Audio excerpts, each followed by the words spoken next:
here today with one of our newest Arizona drag racing legends, Ted Olson. And Ted is going to tell and share with his story, his background of his passion for racing and cars, because I know that you have some real nice hot rods and street cars as well, and you're a car guy, and we want to hear your passion for it. But so, where are you from? Tell us about yourself.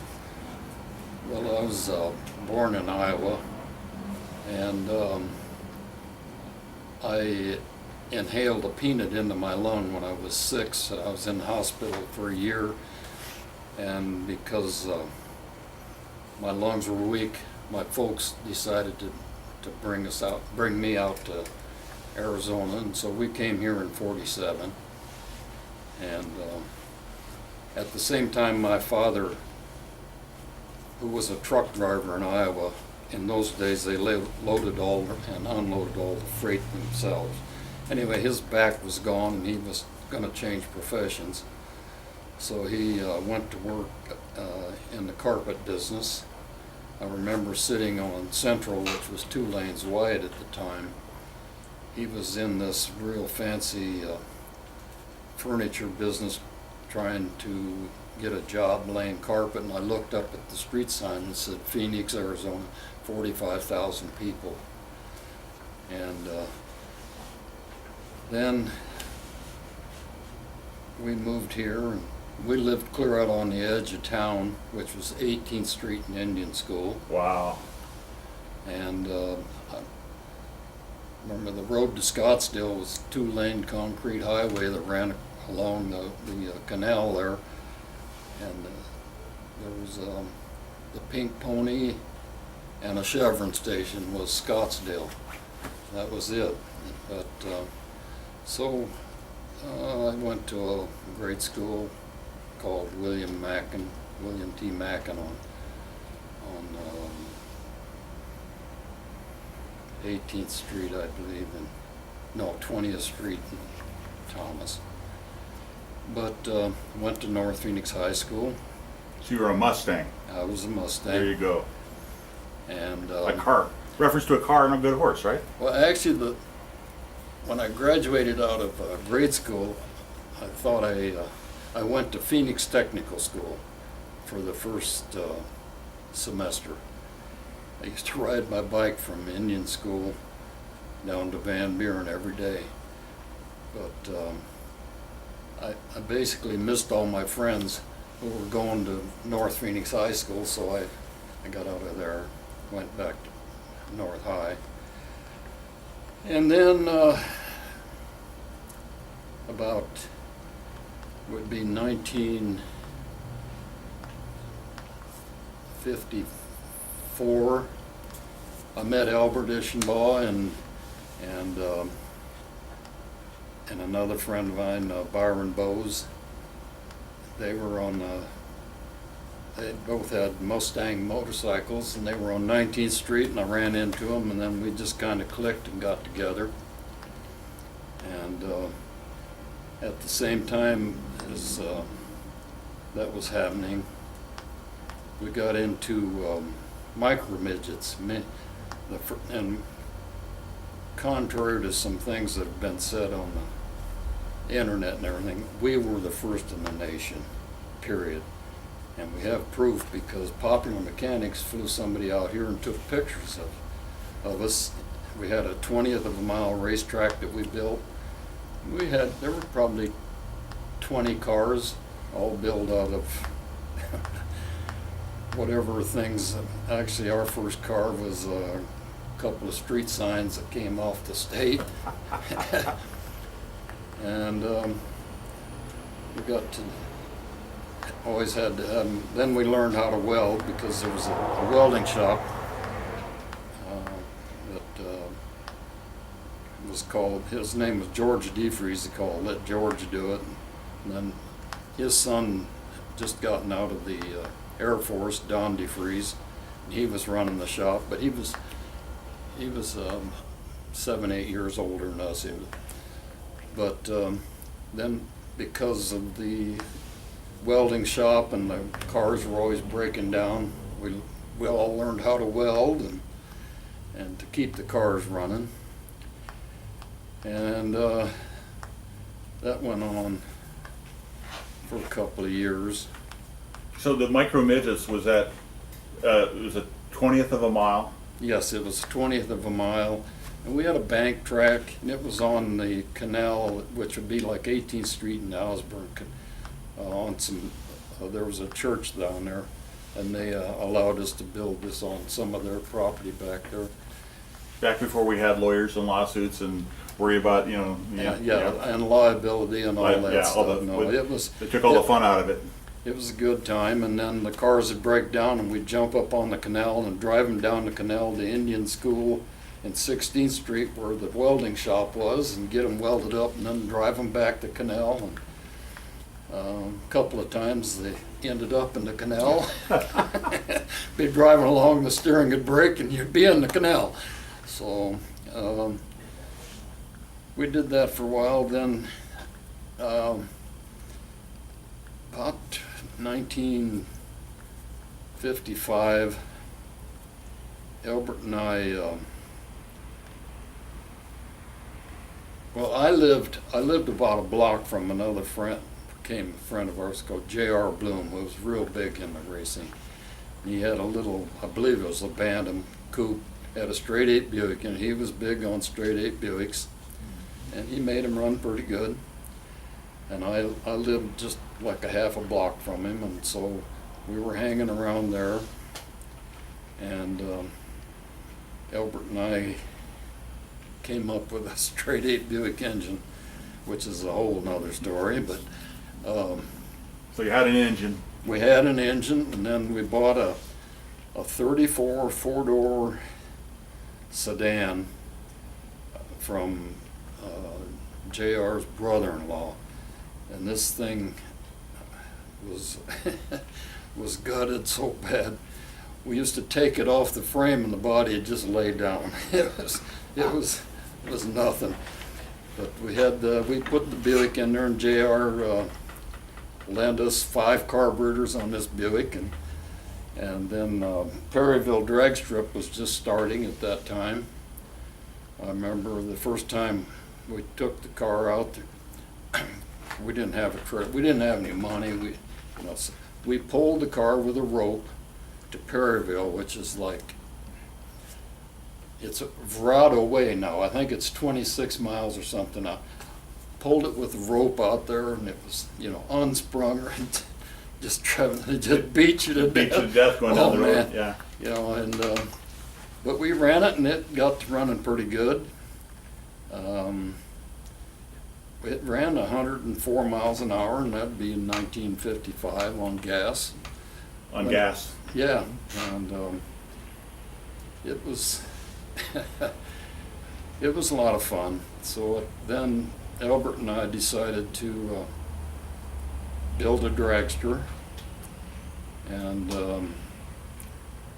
we built a dragster. And in the meantime, we went to Chevy engines. And in '55, the Chevy V8 had come out. We had a friend in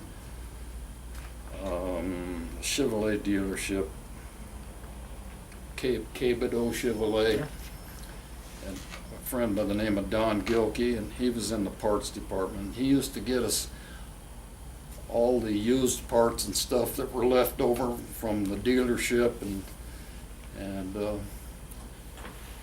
They fit your budget very well. it fit our budget. And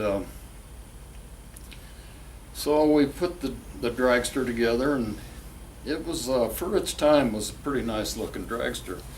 Well, at the same time, I remember being down at Buddy Sampson's, pulling in on 20th Street there in Van Buren. They'd have their race car down there, and Joe Dillon, they'd be working on it down there, and Albert and I'd go in there and hang around, and we were building our dragster, and it ran pretty good. It was just a little small block Chevy with 6 carburetors, and we'd made the manifold for it, and it was on gas, and it ran 130, 35, I think, something like that. And at the same time, we were starting to understand the difference between miles per hour speed and elapsed time. You know, because originally everybody just wanted to go fast. Right. You know, but then it started to dawn on you, it doesn't make any difference how fast you go if the other guy beats you down there. So we were working on that, and the dragster we built was pretty trouble-free. It was real trouble-free. And I remember we used to weigh 1,080 pounds running. Wow. And so that's the way that went. In the meantime, I had a 50 Chevy that I put a Chevy V8 in, had a Packard transmission with a 46 Pontiac rear end in it. That was 46 Pontiac station wagon rear end because the gears had 456 gears, and called it the Tan Tiger. It was kind of a sleeper looking car, you know. So we drove that around, and Albert had I believe he had a 39 Chevy with a Chevy in it. And so we were doing street racing at the same time we were drag racing. Back then, so street racing, was it just anywhere where you lined up next to somebody, or did you have a place you would go generally? Well, we used to all gather down around Bob's Big Boy, and then we'd drive straight down Central, drive through town, come back up Central to Bob's, and then we'd hang out at the car wash next to Bob's, and then also the big shopping center, Park Central, was just being built. And so everybody started hanging around in there, and there would be 100 cars there. And the police basically left us alone. They'd pull in, and they'd just sit there and talk to us. Well, then they'd set up a race or something, and we'd all get in our cars and slip out the back door out on 3rd Avenue, and we'd head out. I remember going before they built the freeway, we'd go out there and on Dunlap and go straight south and go racing there, and somebody had a police radio, so when they'd be listening to the radio, because there would be 50, 75 cars lined up, and we'd be drag racing at night with the headlights, you know, and they'd say, well, the police are on the way, because they could hear it so we'd all just disappear. You disappear into the night. Yeah, so. And so when you were doing these cars, you and Albert, you fabricated a lot of things, or you like you said, you found the right rear end out of a station wagon because it had the right gear. Yeah. Do you remember your joy when you actually found that rear end, and I mean really prior to that, like you yeah, and I didn't have any money to buy it, you right know? So we won't go into how I got it, but well, I think the statute of limitations was probably over on that. yeah. Well, we still won't go into Okay, it. well, okay. But I got that, and then because the car, the little gas car, the dragster we had ran pretty good. We were going to the coast at least twice a month, and I remember Mickey Thompson used to pay us to come over. I think it was $100 to show up. Now that was big money in those days, you know, go over for $100, and we ran pretty good. You know, we were a smaller engine. I remember several times we ended up being in top eliminator running against Tommy Ivo, you know, and he always beat us, but we gave him a pretty good run for his money. He was a nice guy, real nice guy, and that would have been in '57. I remember we pulled into Lads one night, and Tommy Ivo was behind his pole, and that was when he had, just before he got the 4-engine car, but he had a regular single engine Buick in a car, in a brand new 57 Cadillac two-door hardtop. It was blue and white. The trunk was open and he had a spare engine sitting in the trunk of his Cadillac with the pipes and everything in it, and said, oh, this is the guy we gotta run, got money running out his ears. High dollar racer. High dollar racer, but he was a nice guy and he'd lend you anything he had. He always was a nice guy. And we were racing over there. Then, one of my memories is Jimmy Stewart. He was still, his shop worked out of his house, and that would be like on 26th Street and Yale or someplace in there. We'd go over there, and he built a big Oldsmobile engine. And so at that time, we ended up put the Olds engine in our car. Well, of course, our car, that was before they started stretching them out. They said, well, how long was your car? And I said, well, we bought a 20-foot piece of tubing, and then we cut the front cross member out of it, and then we measured it, cut it in two, and that's how long the car was. And so It's based on the size of the car. tubing. Yeah, the car was like 80 or 90 inches long. Right. And I remember had that Oldsmobile in it, and it'd been dynoed down at Ed Iskandarian's, and Ed Iskandarian was sponsoring, and he was good to us. And just as a side note, Ed just turned 100 this week. Yes, I saw. 100 years old this Yeah. week. Isn't that amazing? Yeah, he's still pretty active. Albert and I saw him a couple years ago, and he still remembered us, and he's smoking that big cigar. I ran into him and he told me this during World War II. He trained at Thunderbird Field number 3 Yeah, in Scottsdale, which is Scottsdale Airport, and Yeah. I described it back then. So he's got a great memory. But I'm Yeah. sorry, I didn't mean to. Yeah. No, that's fine. These are the great names that you've been involved with. yeah. So anyway, back to the Oldsmobile. So the engine was way too big for the car. With the short wheelbase and everything. Teddy Meredith was driving it, and we pulled it up to the line, and we'd never run the car. We had the engine, it was, like I said, just got it off the dyno at Ed's, and so Teddy brought it up. The thing did about an 89-degree wheel stand, and it turned about 30 degrees, and it took out the first light. Snapped the light off, and it came down. If it would have landed on the car, it would have killed Teddy, but it landed right beside the car, and then everything was okay. And we look up, and Mickey Thompson says, "You got to get out." You're done. Okay. But he was always good to us when we were there. He didn't appreciate us taking out his first light. And so then Albert and I were, I think we had a weight class limit. You couldn't weigh under 1,000 pounds. So we were 80 pounds heavy. So at that time, that would have been about 1959. And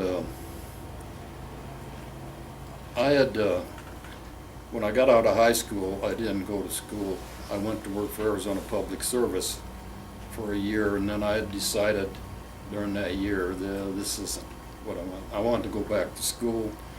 In the meantime, they've just come out with an aluminum center section for the Chevy rear end we were running. And I remember that was $1,500. It was an astronomical amount of money, Wow. but it would have saved us 30 or 40 pounds of weight. And I basically just told Albert that I decided I was going to go back to school, and that I stepped out of the dragster, quit racing at that time. I'd go to the meets and stuff, but I wasn't involved in any more building or something. And that was about the same time that our friend Larry Steiniger was coming up, and then Albert and Larry Steiniger got together, Which is a great, and they were together. it's like Fisher and Gress, Steiner, Yeah, Fisher and Bob. Yeah. And I basically was out of it. I'd started a steel business. I bought a welding shop called Pop's Welding, and turned it into a pretty good sized business.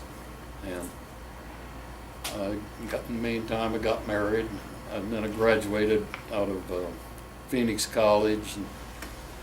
And, we kind of went our separate ways at that time.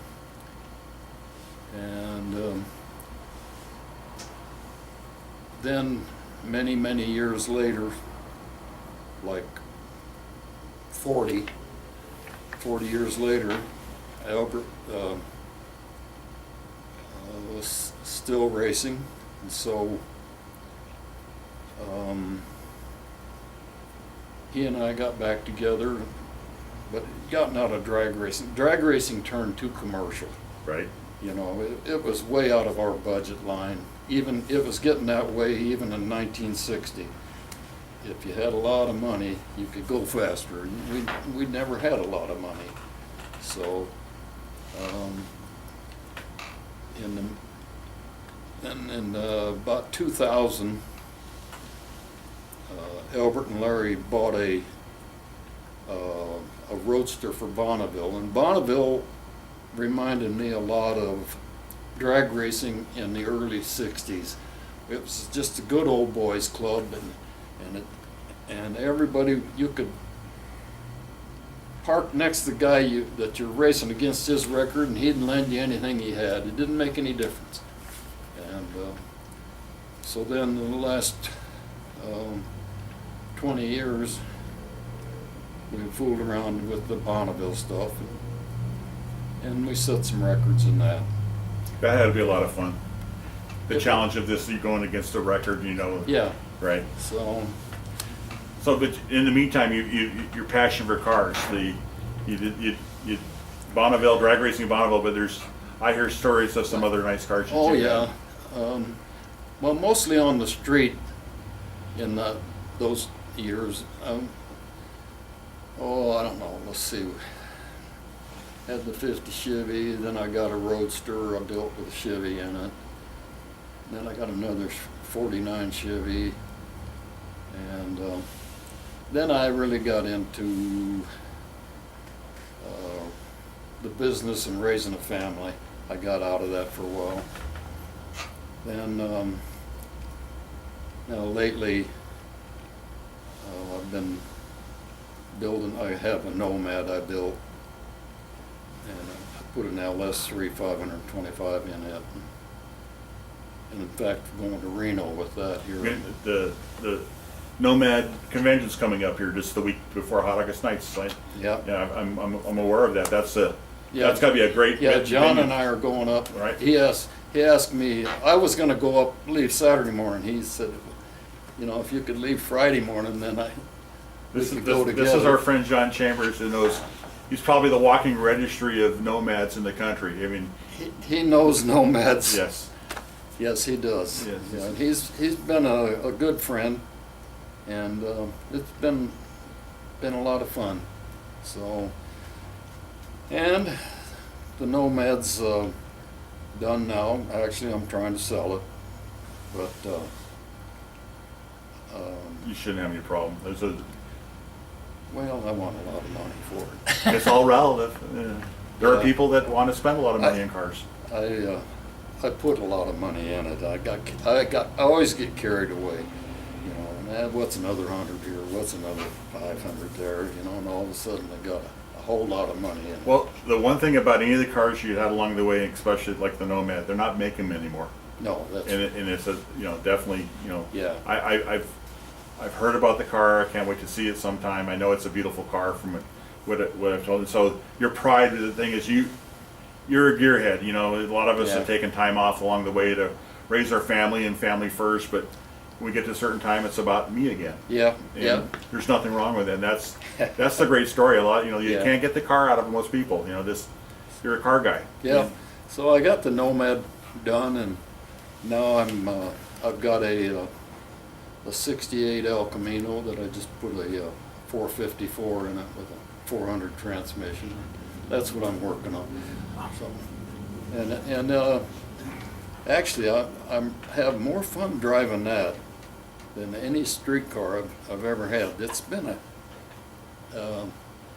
I'm not in it financially so heavy that you're afraid of getting a rock chip in it or Right. something, you know. So it's fun It's to your drive. driver. Yeah, it's going to be a daily driver, and so that's the story of my life, pretty much. You were bid hard by cars. Yeah. You got the car bug. We asked the question of other people. You went to race for Mickey Thompson's track, and you go to California. How did it feel to take the California cars out when you could beat one of those guys over there? They didn't particularly like us Phoenix guys, because we used to kick their ass. Yeah, I love it. I'm proud of you guys. I'm really Yeah. proud of that. That's Yeah. why nothing brings a smile to my face more than just knowing that you got under their skin. Yeah, no, we did pretty good on the coast, and we hit most of the strips over there, but not so much with the first dragster Albert and I built, but I know Albert and Larry really hit the coast a lot. Great story about Yeah. them. They're racing So- together and such. So Yep. we really appreciate you being here today and sharing your story with us. It's really important. We hope you have a great time in Reno. I know that there's some special tours and stuff planned for you guys there, and you're going to have a great time with all the other Nomad people. Yep. And be safe. And Ted, thank you for joining us, and thank you for being part of being an Arizona drag racing legend. Well, thank you. My pleasure. Thank you very much.